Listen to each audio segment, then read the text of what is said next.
ক্রিকেটারদের উৎসাহ দিতে উপস্থিত হয়েছিলেন সাবেক ক্রিকেটাররাও। তরুণদের মাঠে আনতে এই আয়োজন আর এই উঠতি ক্রিকেটারদের দাবি একটা একাডেমির। সিরাজগঞ্জ থেকে আরো জানাচ্ছেন মাসুদ পারভেজ। জায়গা আছে ছোট্ট একটা মাঠ, কিন্তু নাই কোনো উদ্যোগ, নাই নিষ্ঠাবানদের সুচিন্তা। শুধু এতটুকুর অভাবেই গেল ৩ বছরে সিরাজগঞ্জে বসেনি ক্রিকেটের কোনো ছোট বড় আসর। তাই এবার তরুণরাই মাঠে নামলো ক্রিকেট আয়োজন করতে, খেলতেও।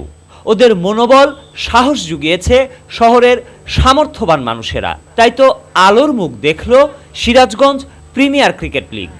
আমরা চাই যে আমাদের ইয়াং যারা আছে তারা আবার মাঠে আসুক, তারা কন্টিনিউয়াস খেলুক, তারা সেই অনুপ্রেরণা পাক, তারা সেই উৎসাহ পাক। সিরাজগঞ্জ স্টেডিয়ামে ক্রিকেট দেখতে এত ভিড় আগে কখনো হয়নি।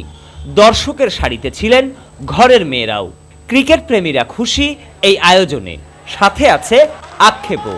একটা ক্রিকেট একাডেমি নেই এখানে, প্রতিভা থেকেও সুযোগ মিলছে না খেলোয়াড়দের। সকলেরই দাবি হোক না একটা ক্রিকেট একাডেমি।